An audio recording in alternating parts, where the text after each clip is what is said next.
आश्चर्य की बात यह है कि मुख्यमंत्री को इस प्रकार के आदेश की जानकारी पहचान 18 महीने तक नहीं हुई। वो तब हुई उनसे पहचान जब मैंने जनता के आंखों पहुंचने की कोशिश की, आंखों से आंसू पहुंचने की कोशिश की। मैं कूच बिहार गया, हेलीकॉप्टर से उतरते ही मैं लगातार शाम के 6:30 बजे तक उन सब स्थानों पर गया।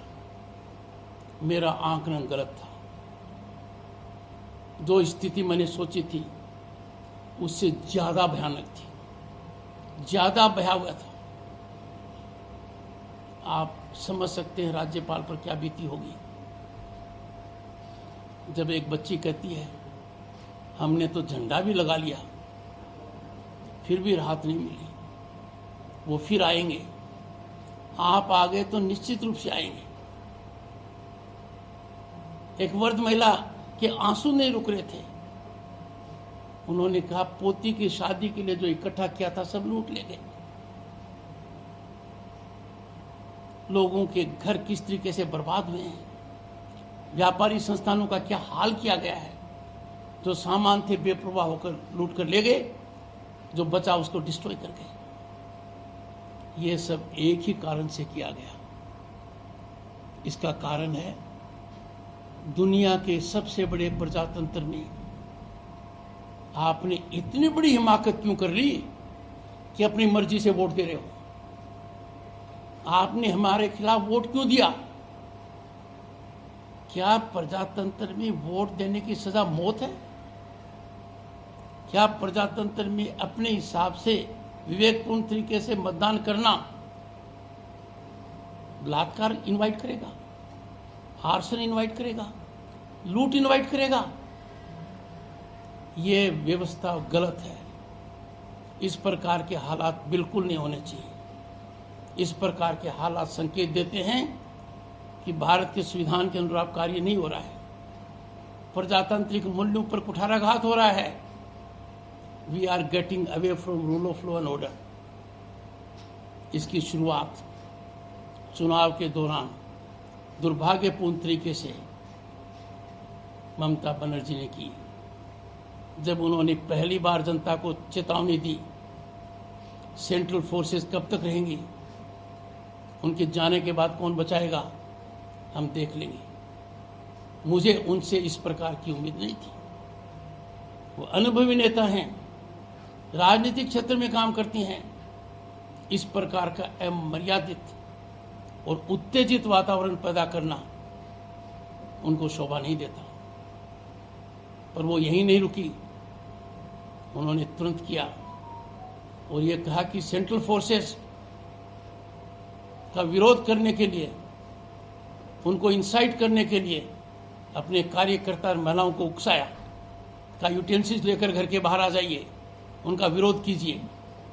और तीसरा, शीतलकुची की घटना अनफॉर्चुनेट है, पर उन्होंने इसको जेनोसाइड कहा, कोल्ड ब्लडेड मर्डर कहा, प्री डिटरमिन्ड विचार बनाया, ओथ लेते ही एसआईटी बनाई, एसपी को सस्पेंड किया। मैं पूछना चाहता हूं माननीय मुख्यमंत्री से, जब पूरा प्रांत जल रहा है, आपको क्या इनके अलावा कुछ नहीं दिखा? आपको किसी के आंसू नहीं दिखे, किसी का दर्द नहीं दिखा, जलते हुए मकान नहीं दिखे, घर छोड़ते हुए व्यक्ति नहीं दिखे, बलात्कार से पीड़ित लड़कियां नहीं दिखी? अब एक नई समस्या आ गई है। लोगों से एक्सटोर्शन टैक्स मांगा जा रहा है, घर में रहने के लिए, व्यापार करने के लिए। समझ में नहीं आता हम किस प्रकार की व्यवस्था में रह रहे हैं। आज के दिन सबके लिए आत्मचिंतन का मामला है। इतिहास राज्यपाल को जज करेगा, इतिहास मुख्यमंत्री को जज करेगा, इतिहास सरकारी तंत्र को जज करेगा, इतिहास मीडिया को भी करेगा। मेरे मन पर क्या गुजरती होगी जब मुख्यमंत्री के उस पत्र को जो कहता है कि संविधान से ऊपर एक प्रशासनिक आदेश है, और मेरे जवाब का कहीं कुछ नजर नहीं आता है। आप लोग कैसे इस प्रकार की विकट परिस्थिति में एक नैरेटिव फ्लोट कर सकते हैं? All is well, feel good. Cooch Behar में 8-10 रूलिंग पार्टी के वर्कर्स राज्यपाल का कन्वॉय रोक देते हैं। क्या इससे भयानक कोई हालात हो सकते हैं? राज्य के हालात ये हैं, जनता पुलिस से डरती है, जनता थाने में जाने से डरती है। जनता कहती है थाने में जाएंगे फरियादी बनकर, वो हमें मुलजिम का टैग दे देंगे, वो हमें मुलजिम का टैग दे देंगे, और जब घर पहुंचेंगे तो रूलिंग पार्टी के हरमट से आकर हमको पता नहीं क्या क्या यातनाएं देंगे। और पुलिस का क्या हाल है? जैसे जनता पुलिस से डरती है, पुलिस रूलिंग पार्टी के कार्यकर्ताओं से डरती है, घबराती है, कांपती है। ये मैंने देखा है कूच बिहार में, दिनहाटा में। 1 दर्जन से कम लोग इस प्रकार का वातावरण पैदा कर दें। मुख्य सचिव को आगाह किया था, डीजीपी को आगाह किया था, डायरेक्टर सिक्योरिटी को कहा था। मैं उम्मीद करता हूं उस घटना की जांच की जाएगी, उन लोगों को चिन्हित किया जाएगा, उन पर एक्शन लिया जाएगा। कलकत्ता जाकर मैं इस विषय में एक निर्देश जारी करूंगा ताकि इस प्रकार के हालात दोबारा न हों। कल्पना से परे दृश्य मैंने देखा, ऐसा कभी नहीं होना चाहिए। कूच बिहार में एसपी और कलेक्टर नदारद थे, इनकम्युनिकेटो थे। मैंने हर जगह पूछा, क्या कोई आपके पास आया? उनका एक जवाब था, आया। कौन आया?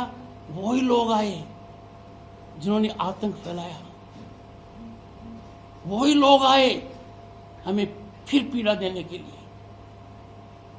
जो दहशत मैंने लड़कियों की आंखों में देखी है, बुजुर्ग महिलाओं में देखी है, मैं वर्णन नहीं कर सकता।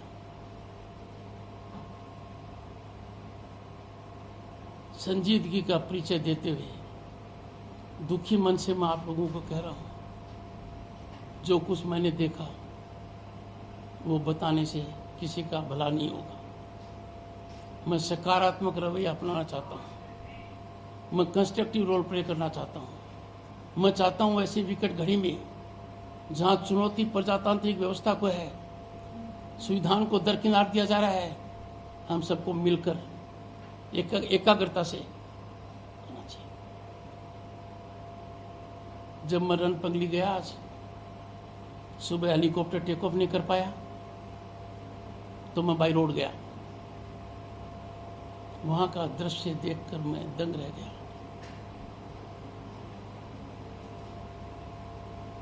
उनके आंसू नहीं थम रहे थे।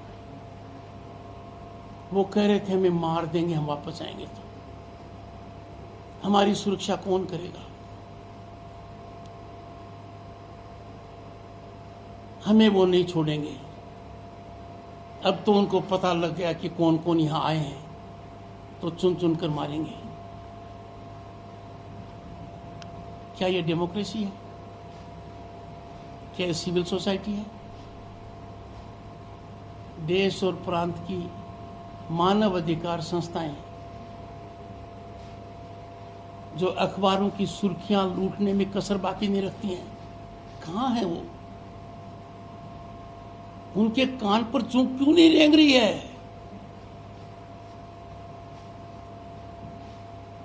क्यों वो इनिशिएटिव नहीं लेते?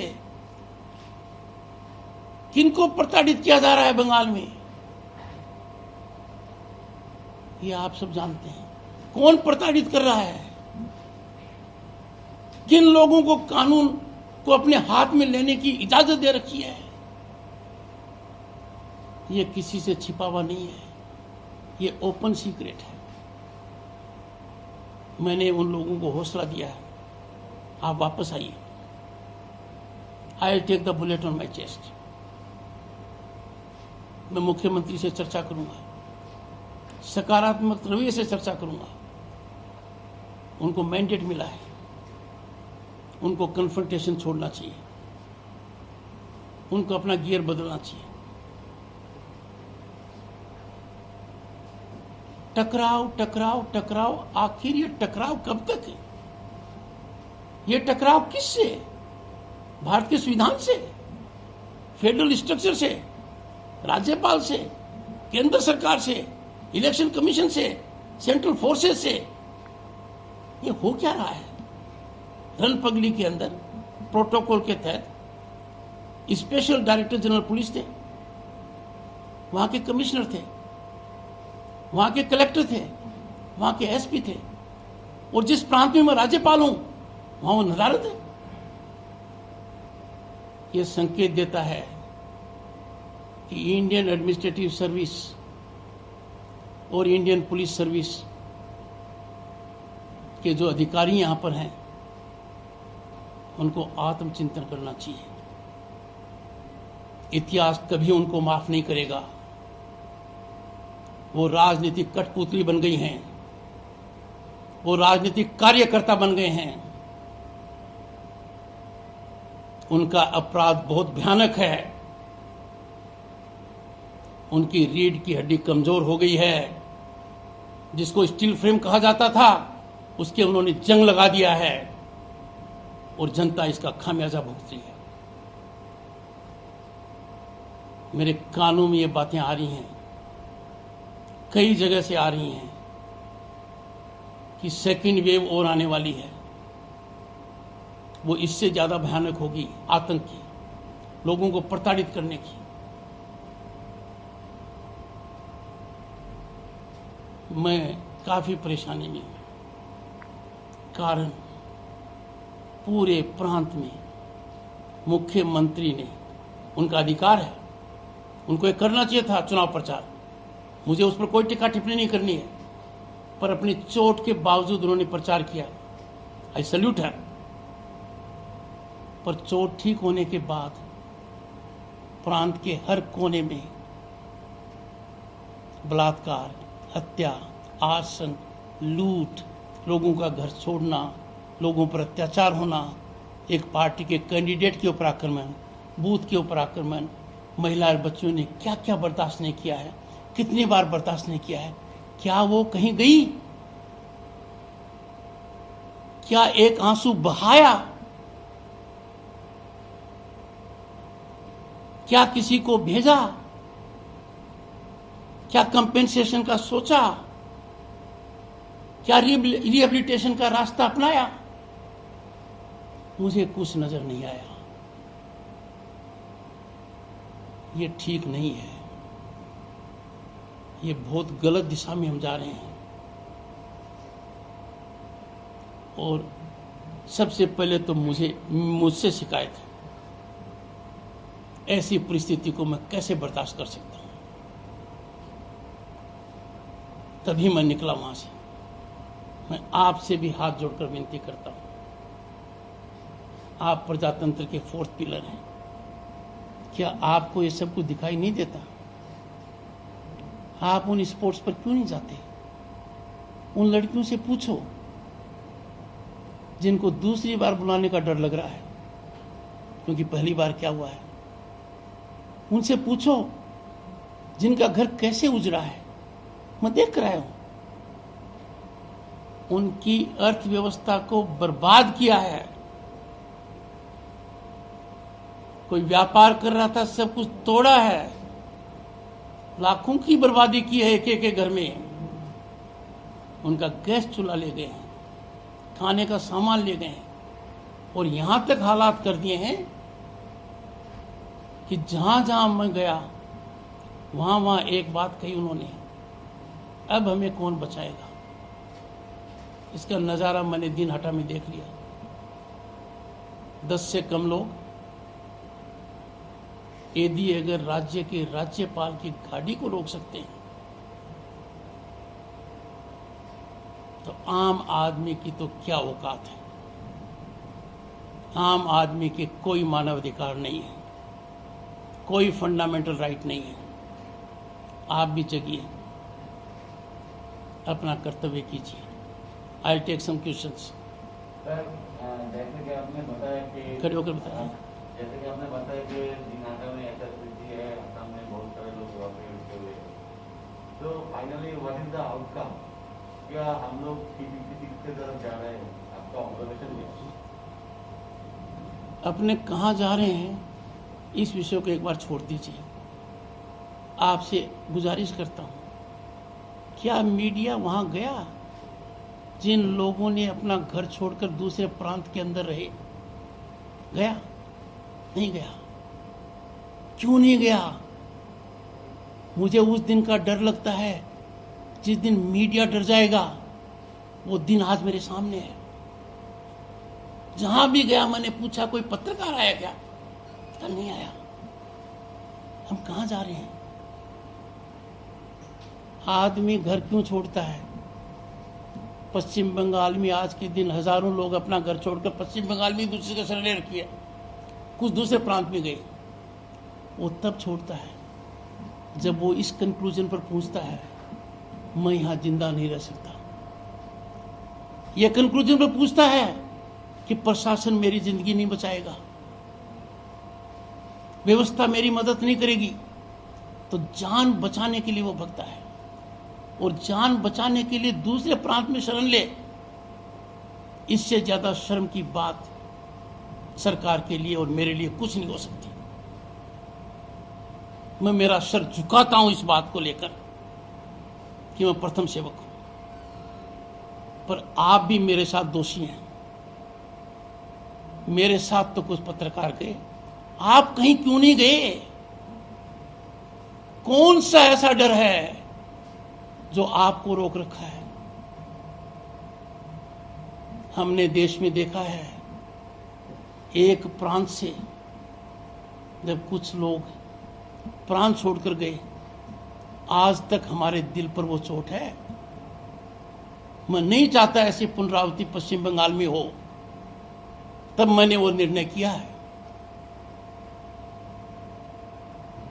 वहां बहुत आसान था उस हालात को कंट्रोल करना सरकार के लिए।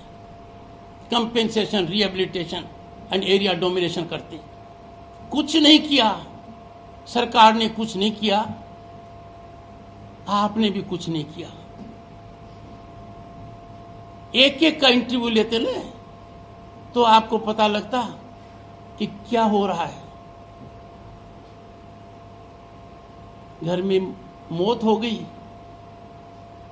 उसमें भी उन्होंने क्या खिलवाड़ किया। दो दो बच्चियों के बाप के पांव काट दिए गए। घर में जानवरों को नहीं बख्शा गया।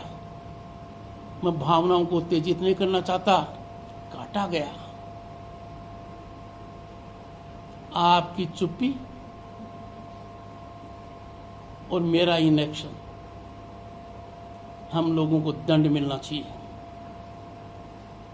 पश्चाताप करना चाहिए।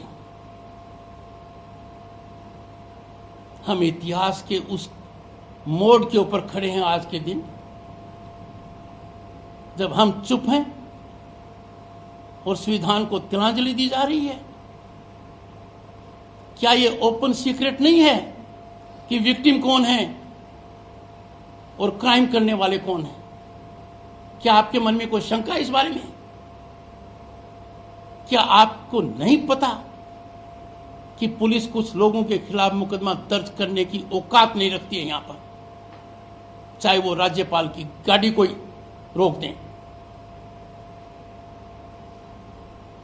जब मैं माननीय मुख्यमंत्री से एसएसकेएम हॉस्पिटल में मिलने गया था, जब उनके चोट लग गई थी, वो नंदीग्राम से सीधी आई। एक दुराचरण किसी व्यक्ति ने किया, राज्य की पुलिस को मुकदमा दर्ज करने में 5 दिन लग गए। राज्यपाल के साथ घटना होना, 5 दिन के अंदर बैठक की चीफ सेक्रेटरी ने, डीजीपी ने, होम सेक्रेटरी ने, कलकत्ता पुलिस कमिश्नर ने और डायरेक्टर सिक्योरिटी ने, और मुझे भी ऑडियो कॉन्फ्रेंस पर रखा। तो 1 सेकंड में एफआईआर दर्ज होनी चाहिए थी, वो मेरे जोर देने से 5 दिन लगे। आम आदमी की क्या औकात है? आम आदमी क्या प्रजातंत्र में अपने मन का वोट देने की सजा मौत होगी? क्या बलात्कार से पीड़ित होना पड़ेगा? क्या घर जलना देखना पड़ेगा? क्या व्यापार का एक्सटॉर्शन टैक्स देना पड़ेगा? क्या डर डर कर मरना पड़ेगा या जीना पड़ेगा? ये हालात बर्दाश्त नहीं हो सकते। मैं सरकार से गुजारिश करता हूं, उनमें बदलाव चाहता हूं, सकारात्मक रवैया चाहता हूं, कन्फ्रंटेशन को त्यागने के लिए कहूंगा, वरना हम बहुत गलत दिशा में जा रहे हैं। इतनी गलत दिशा में जा रहे हैं कि वहां से वापस लौटना बहुत मुश्किल हो जाएगा। ऐसा नहीं होना चाहिए। Any other question?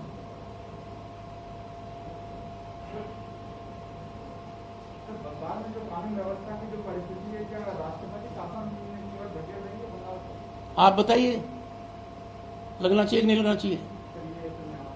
कैसे? आप तो पत्रकार हैं, आपको पता होना चाहिए हालात क्या है, ग्राउंड रियलिटी क्या है।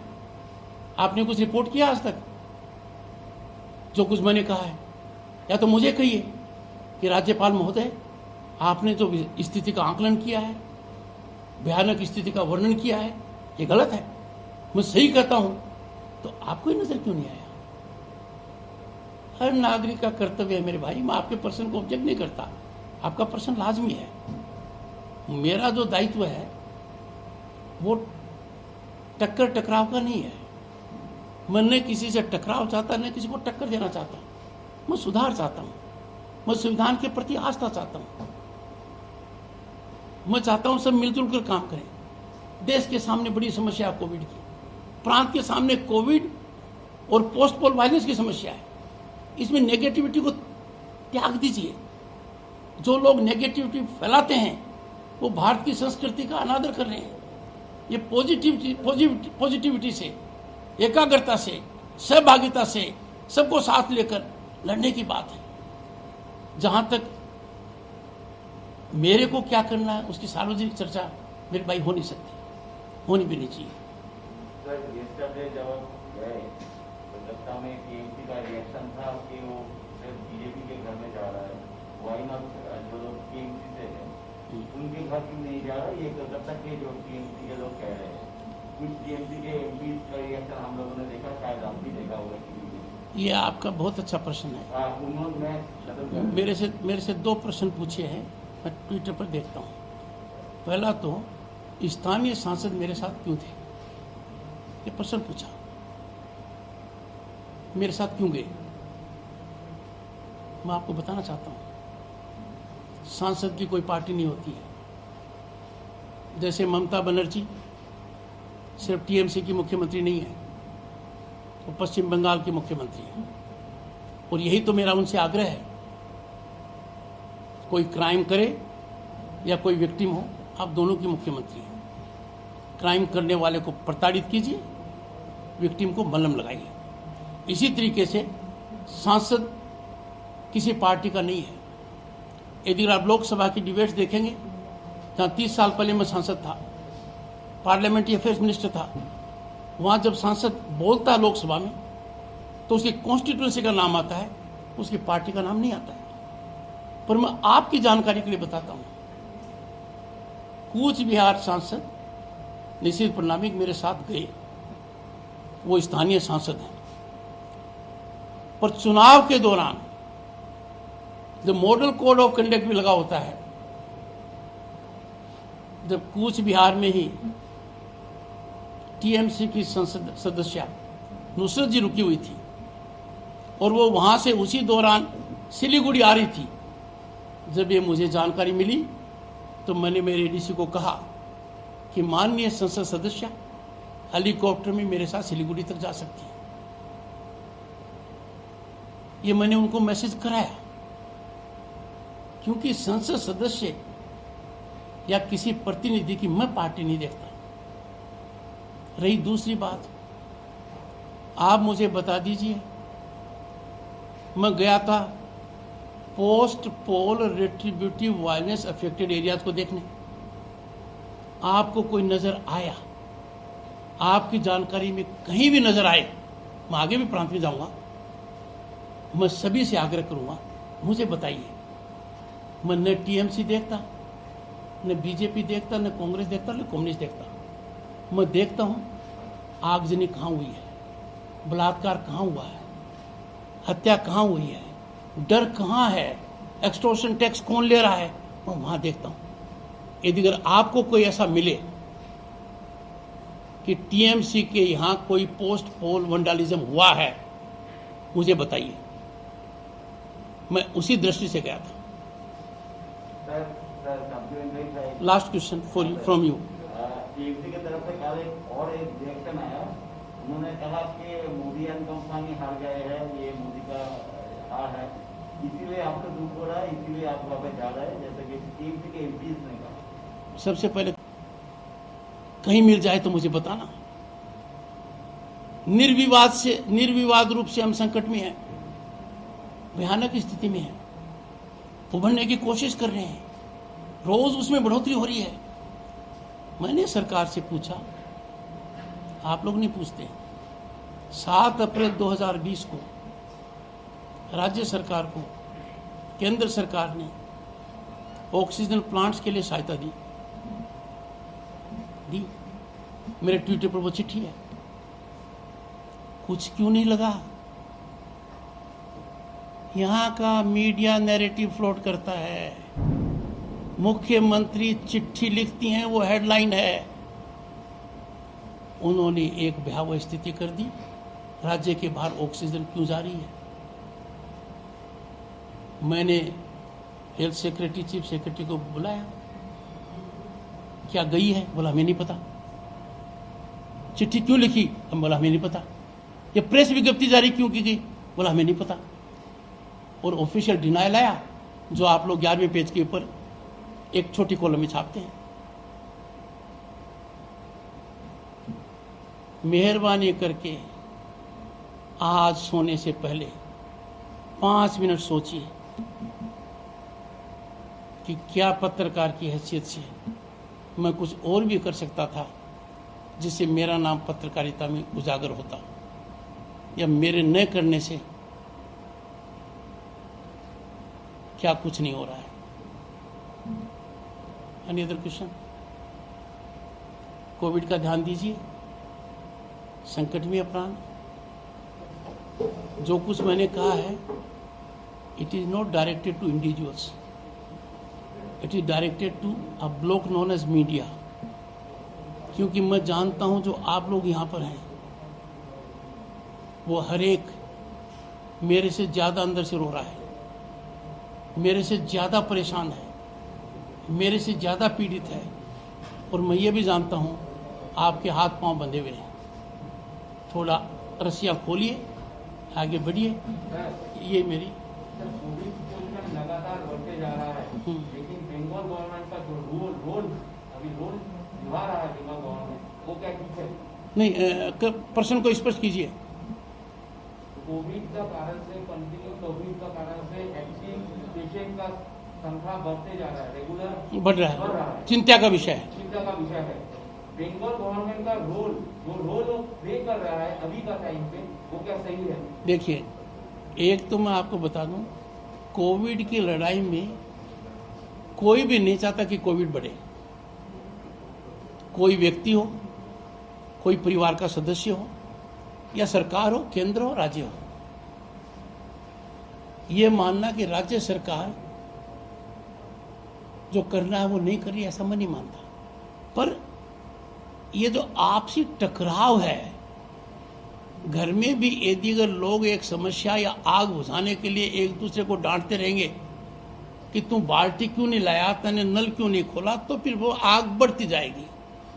तो मैं इस टकराव को कम करना चाहता हूं। यह संकट पश्चिम बंगाल में नहीं है, यह संकट पूरे देश में है, दुनिया में है। इस संकट को हम एक साथ मिलकर एकाग्रता से, सहभागिता से, एक दूसरे का सम्मान करते हुए किया जाएगा।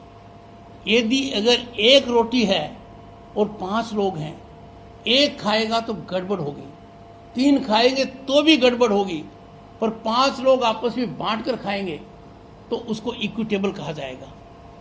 इसीलिए मेरा ये अनुरोध है, कोविड बड़ा संकट है, हिंदुस्तान की बहुत बड़ी आबादी है, दुनिया के मापदंड पर आप आकलन करेंगे, विशेषज्ञों ने किया है, हमारा परफॉर्मेंस है।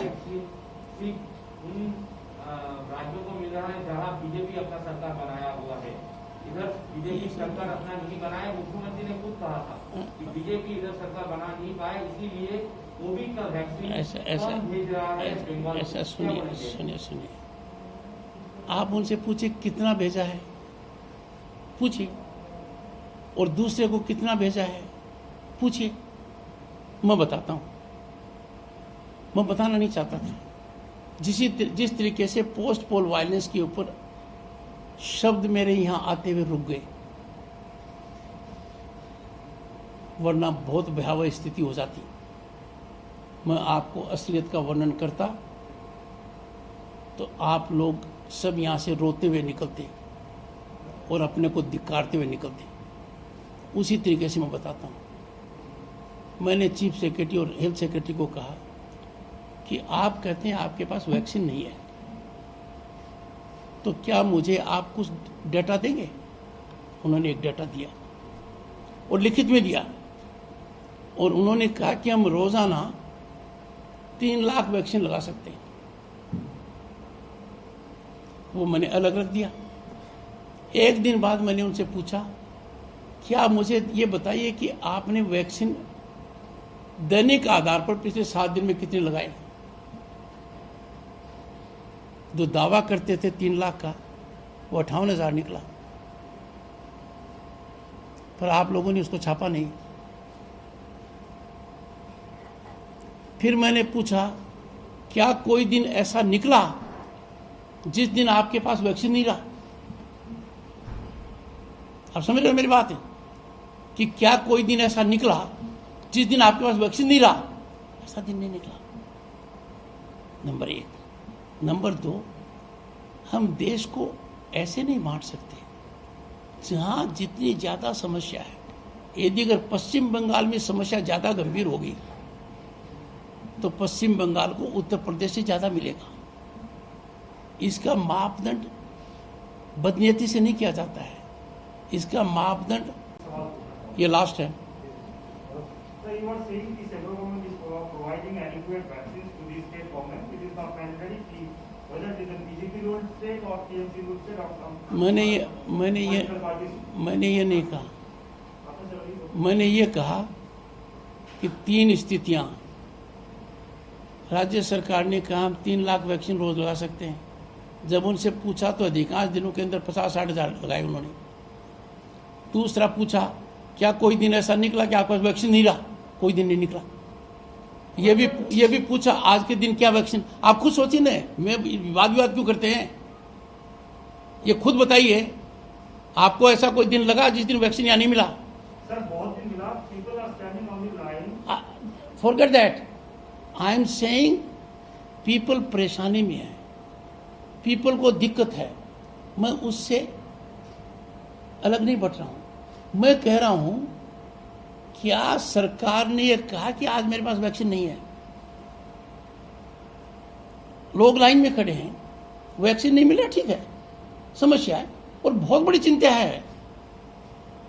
जो पीड़ा मैं पोस्ट पोल वायलेंस की देख रहा हूं, उतनी बड़ी पीड़ा कोविड की भी है।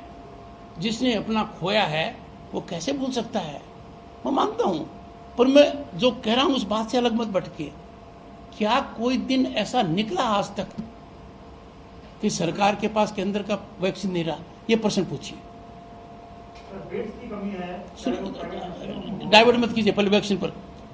आप उनसे प्रश्न पूछिए कि क्या कभी राज्य सरकार के सामने ये स्थिति आई है कि आज हम इसलिए वैक्सीन नहीं लगा पाते कि हमारे पास वैक्सीन केंद्र का दिया हुआ स्टॉक भी नहीं है? ये मेरे को बताइए।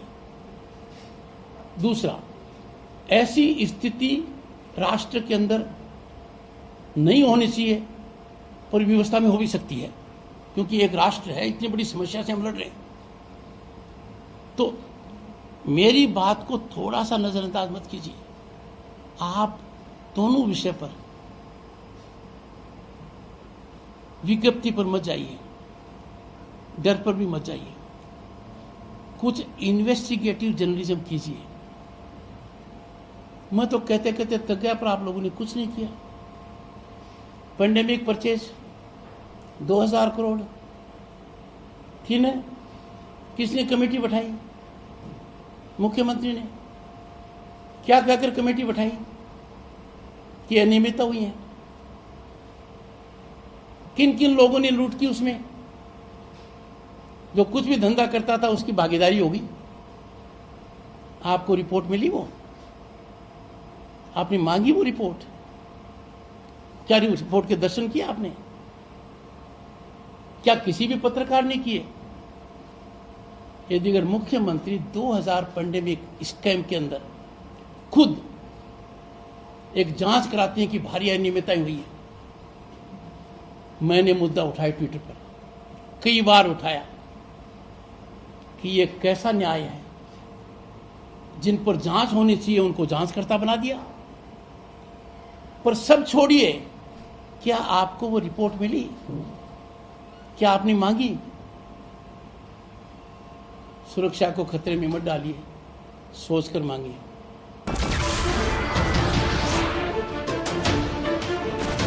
नमस्कार, मैं हूं मानक गुप्ता। अगर आपको हमारा ये वीडियो पसंद आया हो तो इसे लाइक और शेयर जरूर करें, और हां, हमें सब्सक्राइब और फॉलो करना ना भूलें, ताकि आप देश और दुनिया की कोई खबर मिस ना करें। तो जुड़े रहिए हमारे साथ और देखते रहिए न्यूज़ 24।